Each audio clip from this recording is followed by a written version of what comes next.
Visakha Rushikonda భవనాలపై TDP విమర్శలకు strong counter ఇచ్చింది YCP.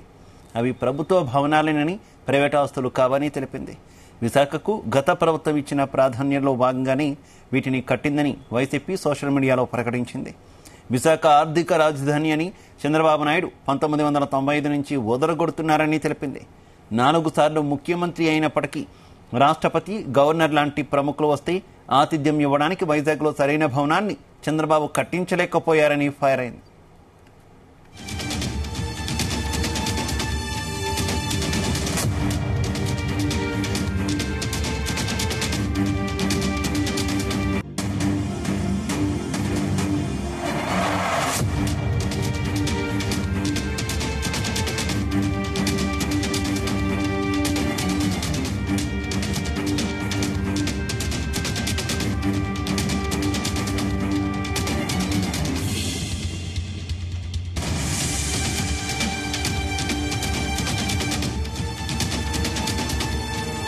Visakha Rushikonda భవనాలపై TDP విమర్శలకు స్ట్రాంగ్ కౌంటర్ ఇచ్చింది వైసీపీ. అవి ప్రభుత్వ భవనాలేనని, ప్రైవేట్ ఆస్తులు కావని తెలిపింది. విశాఖకు గత ప్రభుత్వం ఇచ్చిన ప్రాధాన్యతలో భాగంగానే వీటిని కట్టిందని వైసీపీ సోషల్ మీడియాలో ప్రకటించింది. విశాఖ ఆర్థిక రాజధాని అని చంద్రబాబు నాయుడు 1995 నుంచి వదలగొడుతున్నారని తెలిపింది. 4 సార్లు ముఖ్యమంత్రి అయినప్పటికీ రాష్ట్రపతి, గవర్నర్ లాంటి ప్రముఖులు వస్తే ఆతిథ్యం ఇవ్వడానికి వైజాగ్లో సరైన భవనాన్ని చంద్రబాబు కట్టించలేకపోయారని ఫైర్ అయింది.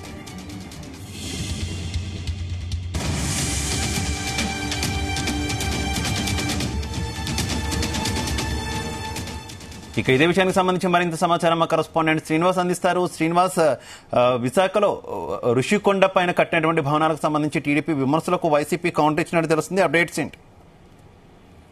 ఈ రోజు విశాఖ ఋషికొండలో వైసీపీ ప్రభుత్వంలో గతంలో కొన్ని టూరిజం పేరుతో కొన్ని భవనాలను అయితే నిర్మించడం జరిగింది. అయితే ఋషికొండను కూల్చేసి అక్కడ దాదాపుగా 500 కోట్ల రూపాయలతో కొన్ని భవనాలను అయితే వైసీపీ ప్రభుత్వం అప్పట్లో నిర్మించడం జరిగింది. అయితే ఈ భవనాలని ఈ రోజు గంటా శ్రీనివాసరావు ఎవరైతే ఉన్నారో భీమిలికి సంబంధించిన ఎమ్మెల్యే ఈ రోజు వాటిని సందర్శించడం జరిగింది.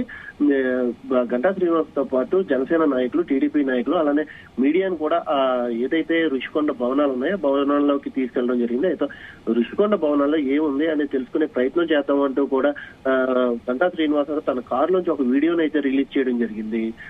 అయితే ఋషికొండ వైపు ఎవరు వెళ్లకుండా గతంలో ఆంక్షలు విధించడంతో అసలు ఋషికొండలో ఏముంది అని తెలుసుకునే ప్రయత్నం కూడా చాలా మంది ప్రజలైతే తెలుసుకోవడానికి చాలా ఆసక్తిగా ఉన్నారు. అయితే ఈ రోజు దానికి తెరపడిందనే చెప్పుకోవచ్చు. గంటా శ్రీనివాసరావుతో పాటు మీడియాను కూడా లోపలికి తీసుకెళ్లి ఆ లోపల ఉన్నటువంటి 3 బ్లాక్లు అయితే ఉన్నాయి. ఆ 3 బ్లాకుల్లో కూడా ఒక బ్లాక్ లో విశాలవంతమైనటువంటి ఒక బ్లాక్ లో ఫర్నిచర్ తో పాటు ఒక విశాలవంతమైన బాత్ టబ్ కూడా ఉండడం జరిగింది. అయితే ఇది ఎవరి కోసం నిర్మించారు, దేనికోసం నిర్మించారు అంటూ కూడా గంటా శ్రీనివాసరావు ప్రెస్ మీట్ లో నిలదీయడం జరిగింది. అయితే దాదాపుగా 450 కోట్లు ఖర్చు పెట్టి ఈ భవనాలు ఎందుకు నిర్మించారు అంటూ కూడా ఆయన ప్రశ్నించడం జరిగింది. అసలు ఋషికొండ వైపు ఎందుకు రానివ్వకుండా ప్రజలతో పాటు నాయకులు కూడా అడ్డుకోవడం జరిగింది. అయితే గతంలో పవన్ కళ్యాణ్, చంద్రబాబు నాయుడు కూడా ఈ ఋషికొండ వైపు రావడానికి అసలు ఏం జరుగుతుందో, కట్టడాలు కడుతున్నారా లేకపోతే ఏదైనా నిర్మిస్తున్నారా అని తెలుసుకునే ప్రయత్నంలో ఇటువైపు రావడానికి కూడా చాలా ప్రయత్నించారు. అయితే అప్పట్లో దీని మీద ఎవరైనా ఋషికొండ వైపు వస్తే కేసులు పెడతామంటూ కూడా గతంలో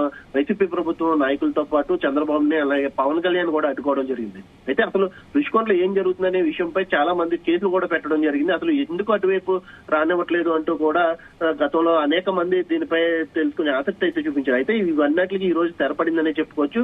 గంటా శ్రీనివాస్ పెట్టడం జరిగింది. ఒక విశాలవంతమైన బాత్ టబ్ ఏదైతే ఇప్పుడు సోషల్ మీడియాలో బాగా వైరల్ అవుతుంది, ఒక విశాలవంతమైన బ్లాక్ లో ఒక బెడ్రూమ్ తో పాటు ఒక విశాలవంతమైన బాత్ టబ్ కూడా కనిపిస్తూ ఉంది. అయితే దీనికి అంతటికీ సంబంధించి ఈ రోజు తెరపడిందని చెప్పుకోవచ్చు. అసలు ఈ బ్లాక్ ఎవరి కోసం నిర్మించారు అంటూ, అసలు ప్రజాధనాన్ని ఇంతగా ఖర్చు పెట్టడానికి గల కారణం ఏంటి అంటూ కూడా గంటా శ్రీనివాసరావు అయితే ఈ రోజు నిలదీయడం జరిగింది. అయితే ఈ భవనాన్ని ఏ విధంగా యూజ్ చేయాలనేది త్వరలోనే చంద్రబాబు నాయుడు విశాఖలో పర్యటిస్తారు. విశాఖలో పర్యటించిన అనంతరం కూడా తాను దీనిపై ఈ భవనాలు ఏ విధంగా యూజ్ చేయాలనే దానిపై త్వరలోనే నిర్ణయం తీసుకుంటామంటూ కూడా గంటా శ్రీనివాసరావు అయితే చెప్పడం జరిగింది. అయితే దీనికి బదులుగా ఈ రోజు కొద్ది క్షణాల క్రితం వైఎస్ఆర్సీపీ అయితే ఒక ట్వీట్ కూడా చేయడం జరిగింది. ఋషికొండలో ఉన్నవి ప్రభుత్వ భవనాలే తప్ప ప్రభుత్వానికి సంబంధించిన ఆస్తులే అని ఈ రోజు అయితే ఆయన తెలపడం జరిగింది. అయితే డిఫెన్స్ లో భాగంగా అవేమి ప్రైవేట్ ఆస్తులు కావు, అవి ఎవరి సొంతం కూడా కూడా కాదు, విశాఖపట్నానికి గత ప్రభుత్వం ఇచ్చిన ప్రాధాన్యతను దృష్టిలో ఉంచుకుని ఈ భవనాలు నిర్మించారు అంటూ కూడా ఒక ట్వీట్ అయితే వైఎస్ఆర్ కాంగ్రెస్ పార్టీ అయితే చేయడం జరిగింది. వాటిని ఎలా వినియోగించాలనేది ప్రభుత్వం ఇష్టం.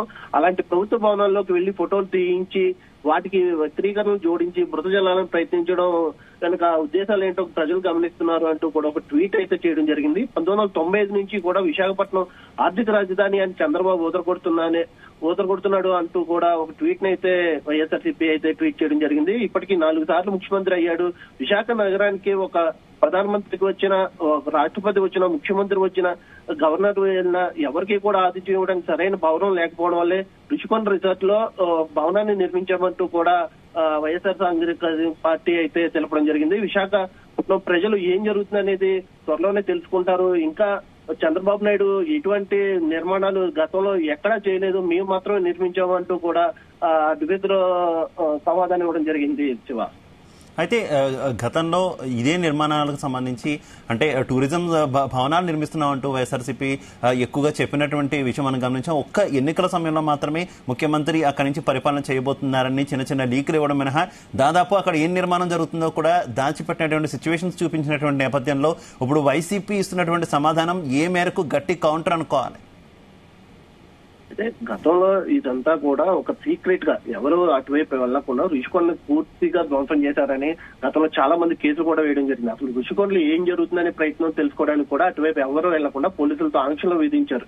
గతంలో పవన్ కళ్యాణ్ కూడా అటువైపు వెళ్ళడానికి ప్రయత్నం చేశారు. ఆ పవన్ కళ్యాణ్ కూడా వెళ్ళనివ్వకుండా గతంలో కేవలం హోటల్ కి పరిమితం అయ్యేలాగా ఆంక్షలు విధించి ఇక్కడ నుంచి పవన్ కళ్యాణ్ కూడా గతంలో ఇక్కడ నుంచి నెట్టివేయడం జరిగింది. అలాగే చంద్రబాబు నాయుడు కూడా పర్యటించి ఆ పర్యావరణాన్ని పూర్తిగా ధ్వంసం చేస్తున్నారు అంటూ కూడా చంద్రబాబు నాయుడు కూడా చెప్పడం జరిగింది. అయితే చంద్రబాబు నాయుడు కూడా ఈ రుషికొండలో అసలు ఏం జరుగుతుందని తెలుసుకోవడానికి కూడా వెళ్తే చంద్రబాబు నాయుడు మీద కూడా కేసులు పెట్టి ఇక్కడ నుంచి వెనక్కి పంపించే విధంగా చేశారు. అయితే పూర్తిగా అసలు రుషికొండలో ఏం జరుగుతుందనే విషయం ఈ రోజు వరకు కూడా ఎవరికి ప్రజలతో పాటు నాయకులకు కూడా ఏమీ తెలియదు. అయితే గతంలో ఈ భవనాలన్నీ కూడా ఉన్నటువంటి ఎవరైతే టూరిజం శాఖ మంత్రి రోజా ఉన్నారో గత ప్రభుత్వంలో ఆమె ప్రారంభించి ఇది పూర్తిగా టూరిజంకి సంబంధించిన భవనాలుగా చెప్పారు. ఆ తర్వాత ఒక బ్లాక్ లో సీఎం ఇక్కడి నుంచి పరిపాలన చేస్తారంటూ కూడా చెప్పడం జరిగింది. అయితే పూర్తిగా ఇది ఏది కూడా అసలు ఎవరికి ఇది అర్థం కాని విధంలో ఈ భవనాలు నిర్మించారు. పూర్తిగా ఇది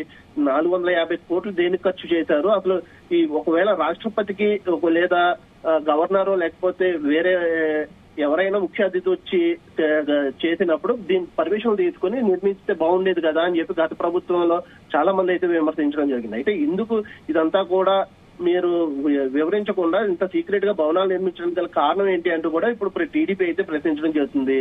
Shiva, okay thank you Srinivas.